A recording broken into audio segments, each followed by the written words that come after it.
This week on the Internet Advisor, we'll have Rob Ponto from Comcast talking about how you can have a virtual holiday season.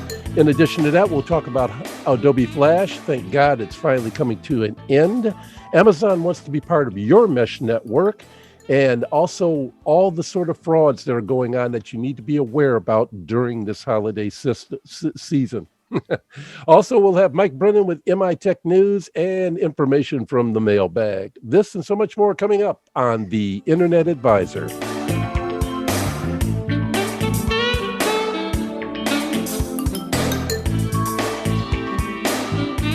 Welcome to the Internet Advisor.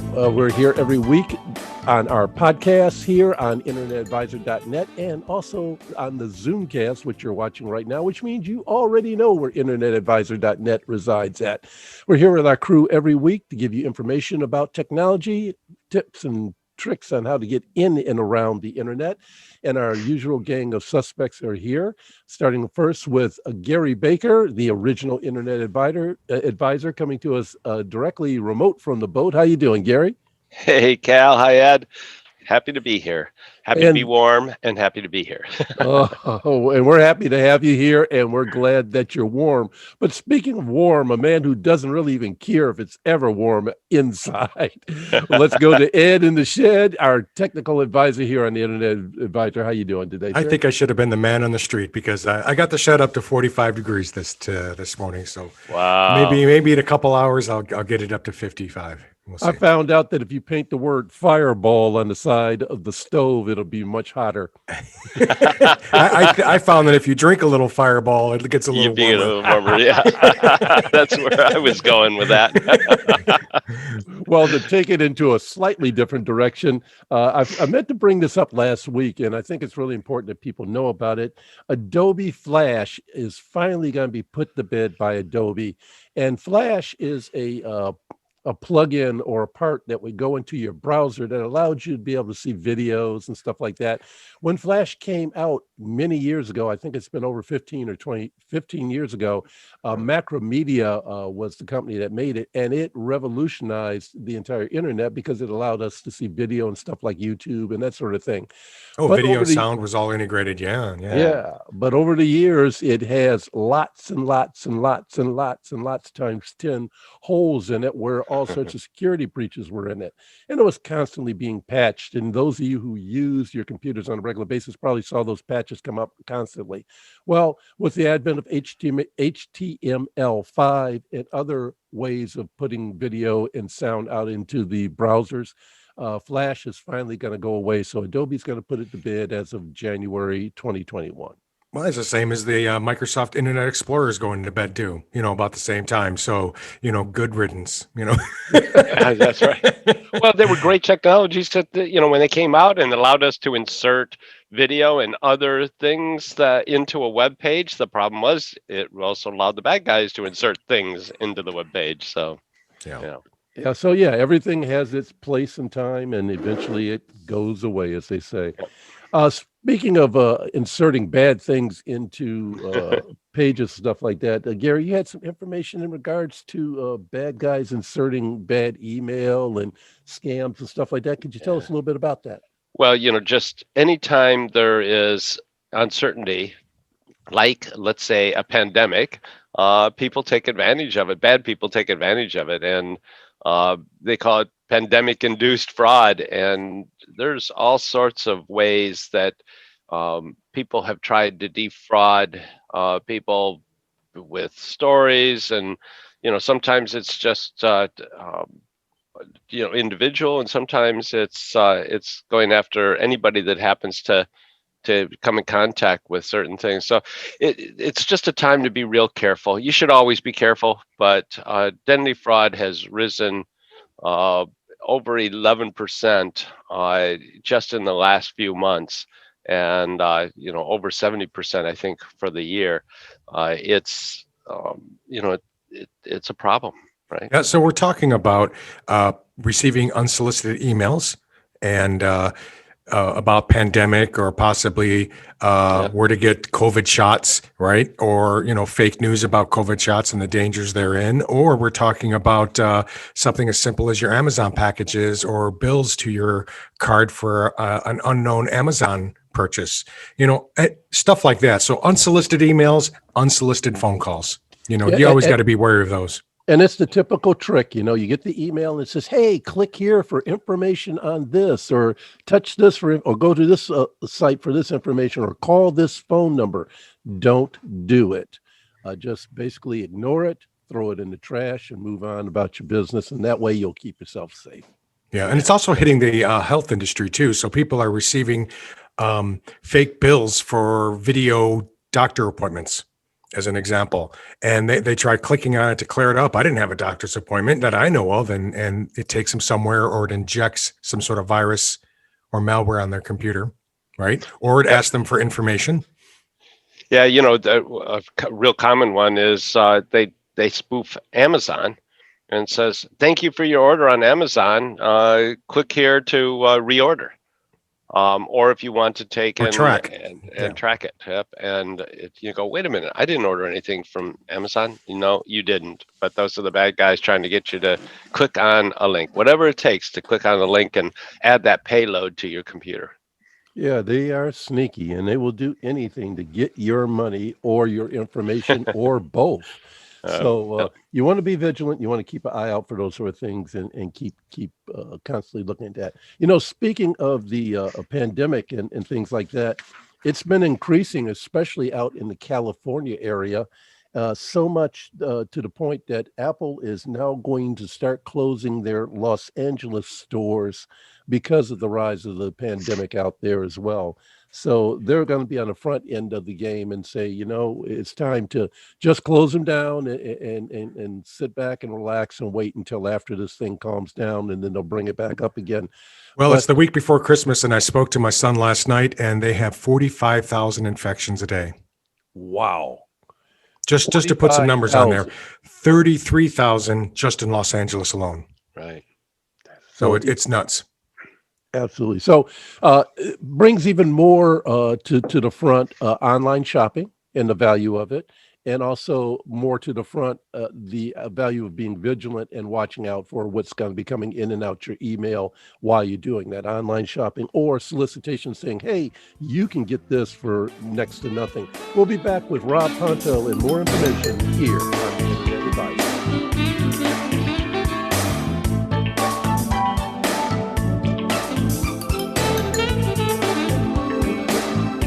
Welcome back to the Internet Advisor. We're here every week at our podcast and our Zoomcast that we do every week here at internetadvisor.net. If you have a question and want to ask any of us about technology, please go to internetadvisor.net, click on the contact button, and then it'll bring up the email for us.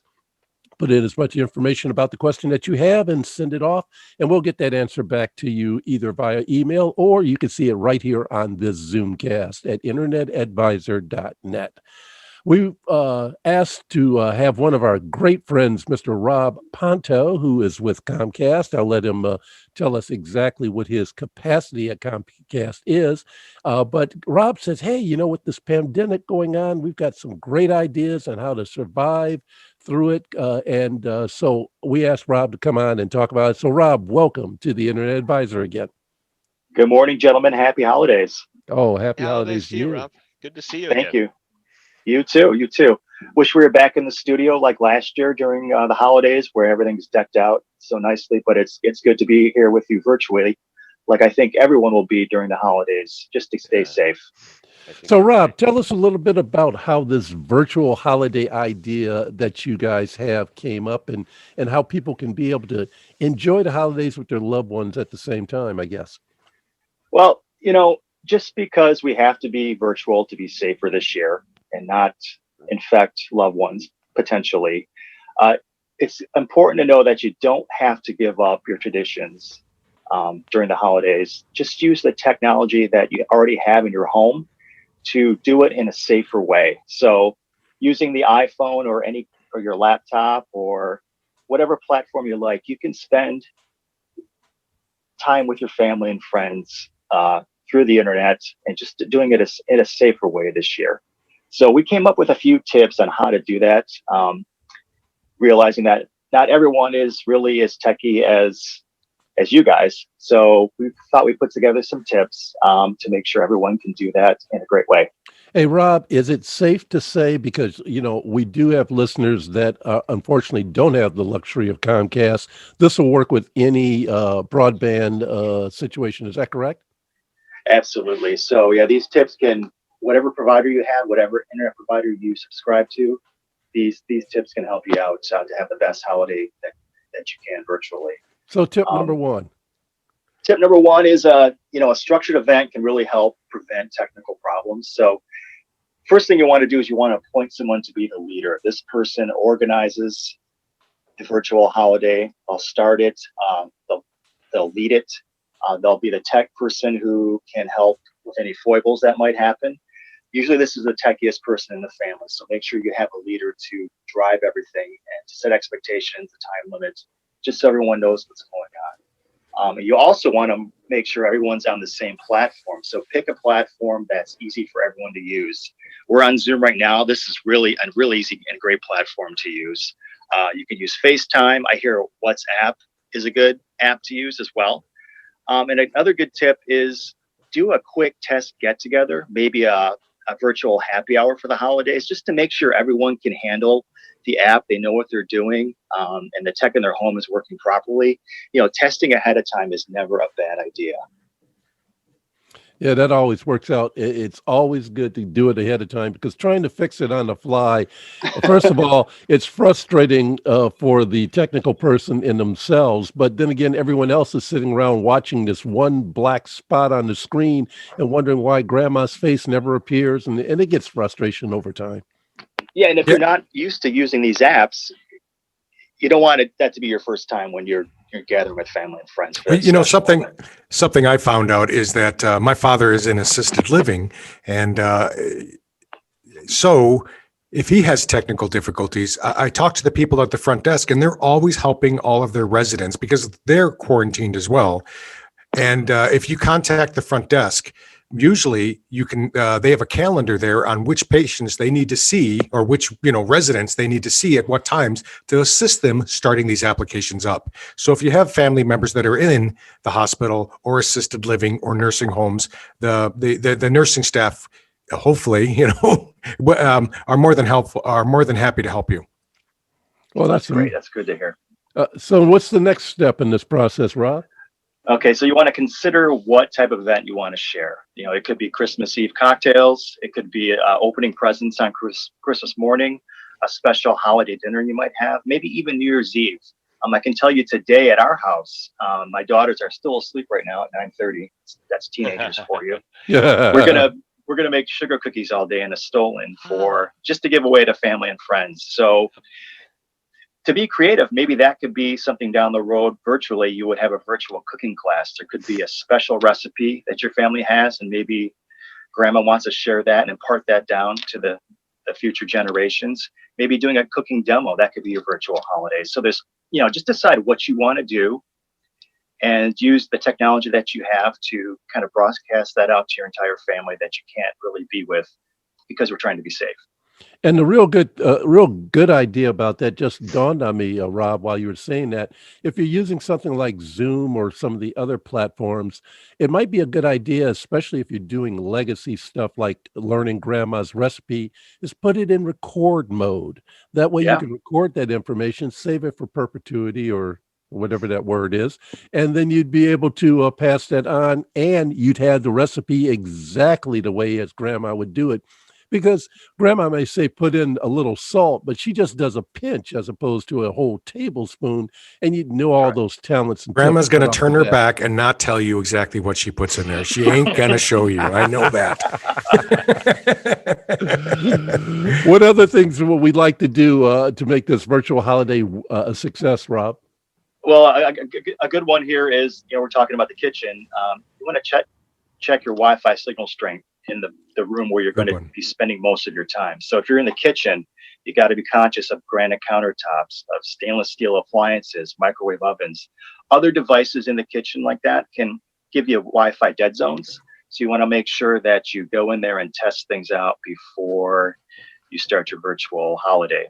Even the living room and dining room. If you live in an older home like I do, we have chicken wire behind our plaster, and that can create some Wi-Fi interference. So good thing to do is, again, test beforehand. Test your speeds as well. You can download an Ookla Wi-Fi speed test app for free and test the signal from your gateway to your device there, or you can go to speedtest.xfinity.com and test there as well. So what was that first app? You called it Oopla? Ookla, yeah. Ookla, what is that? It's a free app, test app. Xfinity sometimes uses that, and you download it to your phone, and then you can test the speed from your gateway to your phone. Can I put you on the spot and have you spell it? Yes, Ookla. Ookla. All right. And another tip, Rob, that I learned from you in the past that a lot of people may not know that will help them with the Wi-Fi in their house. Make sure you get that gateway off the floor and up on a table or somewhere, right? If at all possible, make sure that your internet gateway is installed in the middle of your home, in a central location if that's possible. And again, like you said, off the floor. These things, our XB6 that we had launched, these things don't look like internet equipment anymore. They're very kind of attractive. So they fit into the style of your home. So having that 2 to 4 feet off the ground in the middle, out in the open, not in a bookcase, not under the stairs, that'll broadcast your signal just like a lamp all throughout your home. So keeping that front and center is key. So I have a question. So, because I was dealing with a lot of people that are working from home. We have about a minute left that have Wi-Fi issues, and because they're working from home. And one of the things I suggest is I ask them, "Are you paying for your Xfinity or Spectrum wireless router and modem? And if so, how long have you had that in your home? Because it's quite possible that you might be eligible for an update because you have all these newer devices. So, I mean, how old, how often should a person do that? A couple years, 3 years? Well, a couple things. I would unplug it and plug it back in to download any updates or any firmware that needs to be done. Okay. And also I would, we increase speeds every year at Xfinity. So sometimes the equipment that you have, maybe that you bought or that you're renting might be a little older to handle those speeds. So maybe every year call to see if you're eligible for an upgrade. We upgrade the equipment that customers rent for free. So always a good idea to test that. Make sure you're getting all the speed you're paying for.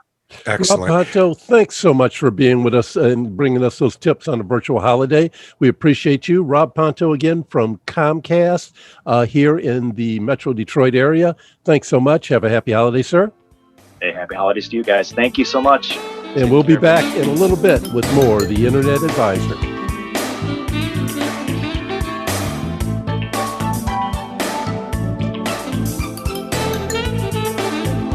The Internet Advisor comes to you every week here on this podcast at internetadvisor.net. Also, you can see the behind the speakers Zoomcast that Ed produces every week as well. So if you can see it live, like him over there having a nice, healthy cup of warm coffee right now. And of course, we have Gary Baker coming. Oh, look at that. Right. Yeah. We're being brought to you by Santa Claus drinking Coca-Cola. We wish we had that sponsorship. It would be great to have. But at any rate, so that's Ed Rudel, our chief technologist for everything but Apple. And then, of course, we have Gary Baker coming to us remote from the boat, the man who knows everything, anything about what's going on with the internet and how technology plays in the big corporate world. And I'm Cal Carson. I'm here with you with Apple information anytime you need it. And speaking of Apple information, I was looking at some news stories that I saw on Mac Rumors this week. And this one I really liked. Steve Wozniak's schematics for the prototype of the Apple II computer went on auction last week and sold for $630,000. And mind you, these schematics look like they're on a yellow pad that he drew out by hand. So that's what I was going to ask you. Is this hand drawn or was this like a it must have been hand drawn then. It is my understanding that it's a hand-drawn schematic of what that computer was going to look like. I have to look through all my old electronic computer notebooks when I went through IT training like this, or because that's my training, and maybe I could sell my handwritten schematics. How much do you think I'll get for them? I've got at least a quarter over here. I'd be more than welcome. Yeah, I I might think just- you're overpaying. Oh, thanks. I might just do that for next week and show you some. I'll put them on the camera. Well, that would be really cool. At the same time, there was also an auction for an Apple I computer at the same time, and that sold for $737,000 as well. So there's a lot of collectors out there for Apple memorabilia. And somewhere around here, I have a computer that was signed by Steve Wozniak, and hopefully one day that computer might be worth at least $10 or $15, and I'll be able to take advantage of that. Is that the maybe one he next- signed? Now, did you get that signed in the studio? Yes, I did. Yeah, he was in the studio a couple different times with Damn, us. I missed both of those. Yeah. I was lucky enough. I've got a couple of things. I've got a computer signed by Steve. I have a Apple Think Different advertising banner that he signed as well. And then one of my most prized possessions is that Steve is a guy who likes to do prankster things. And he goes to the Federal Reserve and he orders $2 bills, but he orders them on an uncut sheet. He perforates them himself, makes them into book form. So when he goes in the store, he tears them off a pad and pays for them that way. And it really freaks people out. He gave me a sheet of $2 bills. He signed a couple of them and it's uncut. And so I have that stored away. And hopefully maybe one day that might be worth more than $2. Yeah. Wait. Well, Cal, if in 1980, this week in 1980, if you had gotten in on Apple's IPO for $22 per share, anybody that did that could have easily afforded any of this that we're talking about. When you think about all the millionaires that have been made because of Apple stock, it's amazing. Well, a lot of the employees were paid in stocks, and when that IPO went through, they became instant millionaires. And by the end of the day, I think it shot up to $29 or $28. But so for a lot of the employees, instant millionaires when that IPO was released. And of course, who could forget the Forrest Gump movie where Forrest Gump was basically, he's invested in some sort of fruit company, right? Yeah. And the crazy part about it, That's and right. Gary has talked about it over the years, Apple stock was way high like that. And then it went way, way low and Microsoft helped to bail them out. And then it came back up again and it went down a little bit. And now it's just been climbing and climbing. And it's just, where's the ceiling for this? I have no idea, but every one of them eventually has to come down some way or another. But if you got the stock and you're riding that wave right now, you're in tall corn, as they used to say in the old days.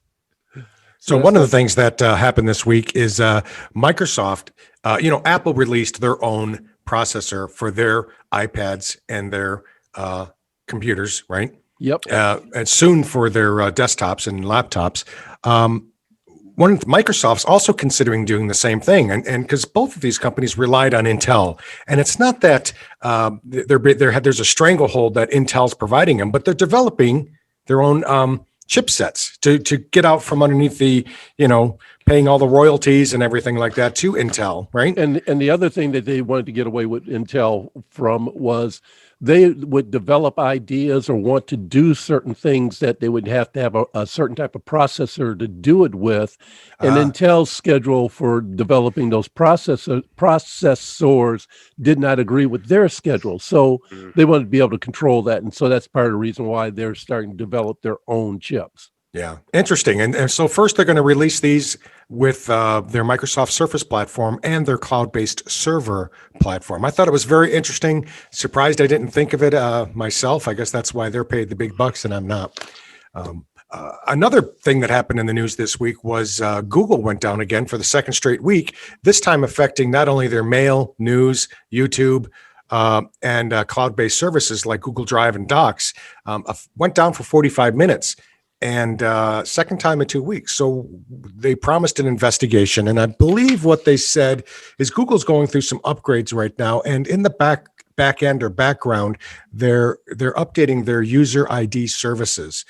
And what happened is that they left some of the old user ID authentication services online in the background when they introduced the new ones, at midnight US time or California time. And that's what took down the cloud services. And then they quickly identified it, and within 45 minutes, the services were back up. So, you got to wonder about all these cloud-based services. There's a lot of benefits to providing cloud-based services like that. But what happens when it's down like this, or if there's an internet outage? Well, the part that a lot of really companies have to think about that. the part that really tickles me to death is the people that yell the loudest whenever these services go down are the people who are paying the least. They're getting like the service for free, a free email or this or that, and they're raising hell. Oh my God, how could they possibly do this? Why aren't they doing that? And it's like, you haven't paid a dime for it. That's a good Why point. are you getting fussy? But then again, I have to remember too, they have paid for it because they're giving freely up all their information. Correct, Gary? That's right. They pay for it and then allowing the company to use their information. Yeah, so they do actually pay for it, but the other thing that we have to realize as human beings, these services were created by man, and whatever man can make, man can break, or it can break itself. And sometimes you have outages. It's part of life. That's how it works. You just have to imagine the internet is getting a small code for a while, and Google was down, and when it got well, it came back up again, right? Right. Well, you could think of it as a snow day because so many kids were doing virtual schooling, right? That Yep. went down for 45 minutes. So the snow day, like the internet is so much faster. So instead of having a snow day for all day, you had a 45-minute snow day. Extended recess, as they say. But the funny part about it is that recess for kids nowadays, they all go and grab their tablets and their pads and start looking at them. Well, this particular recess, they had to go back to those old archaic ways of just playing without technology and board games. And oh my God, the horrors, the humanity. But at any rate, so that's what happened when they lost the internet service. Also, what else we had a web browser double header in the past. In 1994, on this date, December 15th, and then 1995 on December 15th, Netscape 1.0 was released, and Alta Vista, if you remember that old browser, was released as well. Netscape used to be my favorite. I love Netscape. It was my favorite browser of choice, which eventually got bought up by AOL. And then Alta Vista, which was a search engine like Google. Exactly. And everybody thought it was the best at that time. Yeah. It was the best at that time. Exactly. Well, and it was eventually purchased by Yahoo. So anytime you use Yahoo, you're using the Alta Vista engine in that particular case. So the two, once again, we talked about this earlier in the show. Technology has its time when it's the greatest, and then eventually it's not the greatest because newer and better technology comes along, right? Yep. Something else is the greatest. And then the next one. And then the next one, and the next one. one. One other thing that I had started looking into, and my God, we're coming up on a minute's worth of time, but I saw the information about how Amazon is trying to create a Mesh. Mesh. They're starting to create mesh services by linking all your Alexas together so that you can have Bluetooth services almost a mile away from your home. So that's something to look out for. But you have to look in your disclaimers because you gave them the permission to go ahead and do it. So what does this mean? So what this means basically is with your most recent Alexa devices, it's automatically turned on. So this mesh networking. And what happens is that a tiny portion of your internet access is given up to your neighbors, just like your neighbors, if they have Alexa devices, is given up to yours so that you can use your portable device and query your own Alexa from within a mile radius of your home, assuming you have a bunch of neighbors. That's what a mesh network is. And so I'm going to just mesh this on out to a break real quick, and we'll come back and talk more here on the Internet Advisor.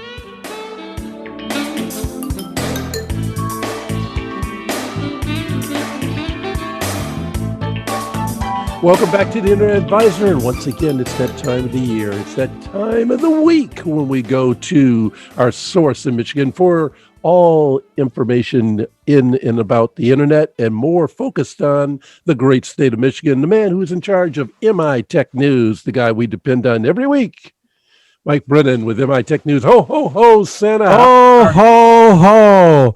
Have you Hey, all Santa. been good little boys this year? Because otherwise, I'm not coming by your house, you know.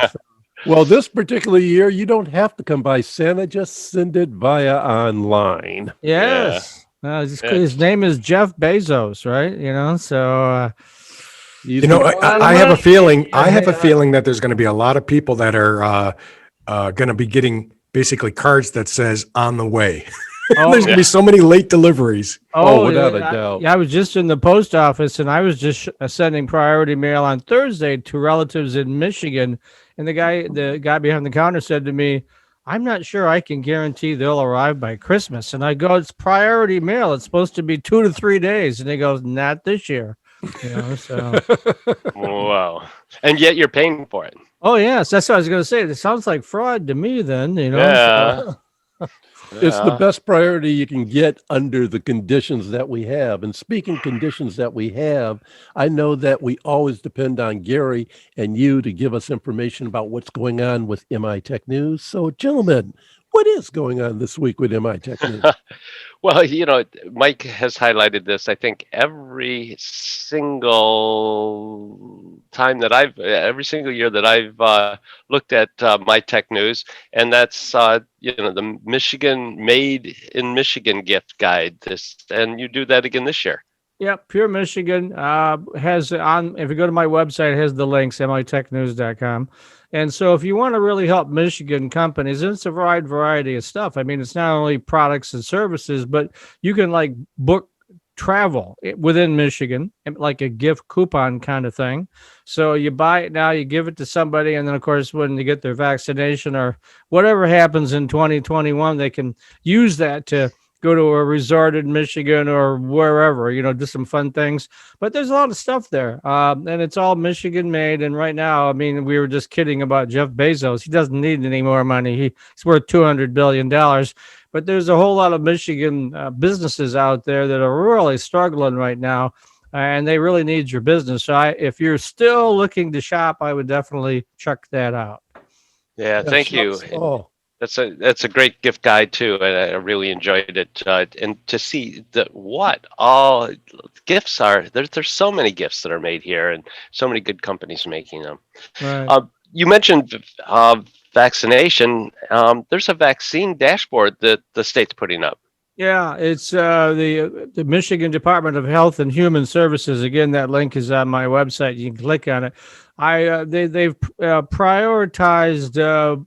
There's 2 vaccines now. We have the Pfizer vaccine, which is in distribution, and then you have the Moderna vaccine that was just approved on Friday.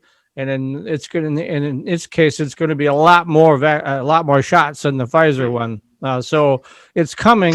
But they have a schedule now where the healthcare workers are in the first wave, and then essential workers in a wide variety of categories are in the second wave, and then senior citizens, which I think pretty much this group pretty well comes very near, except for Gary, of course, he's only 39. Thank you for the rest of 30th us year in a row. are the third wave of older folks, and then the final wave will probably be everybody else. And so we have, as you know, on Mondays, I have an epidemiologist on my Michigan MI Tech TV show. And he was saying he thought that by March or April, the big wave of vaccines will be out there for the general public. But in those first 3 categories, we may be getting vaccinations. Well, clearly, phase 1 is now, but phase 2 and 3 could be as early as late January or early February. Wow, that sounds interesting. You can track that all on the dashboard. Yes. What the other one that I found interesting, and I know this that there's a lot of jobs out there, but there's not enough people to actually to fulfill those jobs. And you don't think of that. You think of all the unemployment. Well, there's a lot of people that just don't know about them or aren't trained. And the state's trying to figure out how to train some of these underrepresented populations for some of these new jobs out there. Yeah, with the demise of the unions, one of the things the unions really did was they had a lot of apprenticeship programs. And I grew up in a union household in West Michigan, and the unions are, at one point in the state were like 26% of the workforce. Now it's down to 10 or 12. So what the government's trying to do, or which Michigan government's trying to do, is step in, and they provided $11 million. It's an RFP. You have to apply for it. But for various groups or organizations around the state that want to essentially develop apprenticeship programs, and they're hoping to train at least 6,000 people. And this is a variety of apprenticeships. I mean, it's everything. More of the blue collar trade type jobs, but you got to learn that stuff. That's the best way to learn it is on the job. So this money is available. The RFP is open until I think middle of February. Then they're going to make the selections in March. But they're thinking the range of money would be anywhere from $100,000 on the low end to $1 million on the high end. So there's a lot of money available for those organizations that, again, want to provide apprenticeship training. And the real great thing about apprenticeships, that if folks don't know it, is that generally when you're an apprentice, while you're learning, you're earning. They actually pay you as you learn. Oh, yeah. And the great thing about it is that when you're all done, you're a plumber, you're an electrician, Oh, yeah. equivalent of a college education. But the great part about it is when you're all done, you don't have a student loan to pay off, and you've been making money during that entire time, and you're ready to start off at a good paying position. So apprenticeships are very, very good for folks who aren't college bound. They should really look into it. It's a great way to grow, correct? Yeah, and a lot of my friends in West Michigan, I mean, I was a blue collar boy. I worked in the factories too. So they're electricians, they're plumbers, and they're making really good money. I mean, probably more than a lot of college graduates are making. So Well, that's one of the jokes, right? That's been going around, which is the lawyer calls up a plumber. The plumber comes in, is there about 10 minutes, fixes the problem, and charges like $300. And the attorney said, hey, I'm a high-priced attorney, and I don't make that kind of money. And the plumber just looked at him and said, neither did I when I was a high-priced attorney. Oh, yeah. A lot to be said for that. The great thing about the trades, like a plumber or electrician, people will always have to have electricity. People will always have to have their plumbing working, good times or bad. And so there's always opportunity to make money and get a good income coming in on a regular basis. Well, even truck driving, there's even apprenticeship programs for truck driving. I was just reading the other day, there's like 100,000 jobs open for truck drivers. And now they're encouraging a lot of women to get into truck driving because, they're trying to fill these slots and they just don't get enough men to apply. Well, and they're filling them with technology, right? Autonomous vehicles, yeah, autonomous fleet management. So it's coming. It's still a bit off. I mean, there's a little bit of that going on, and certainly moving forward, there'll be a lot of that. yeah. Well, terrific, guys. And anytime that I need to get information like that, what is the best source to go get it from, Mike? MI Tech News, of course. All right. Hey, in this final minute that we have here, and we're just about getting ready to go off to the holiday break. If anyone would like to say or put out any holiday wishes to anyone, Mike, anything? Well, I want to thank all the people that have supported me over the years, and you guys certainly are at the top of that list. Very grateful for that opportunity. We have a lot of exciting things we're going to be announcing in the first quarter. I'm not at liberty to tell you yet, but they'll all involve video. So we're excited about that. And again, thanks very much. I wish everybody a Merry Christmas, and let's get this year over with so we can start anew in 2021. Gary, 15 seconds. I just a listening audience that continues to tile in, listen to us, listens to the podcast every week. We really appreciate it. We wouldn't be here helping you without you. So thank you. Edward? Pretty much the same. We thrive on our listeners and our listener questions. I'm glad to have a family that's healthy and safe, and we're going to be doing our virtual get-togethers over the holidays, and I encourage you to do the same. So thank you.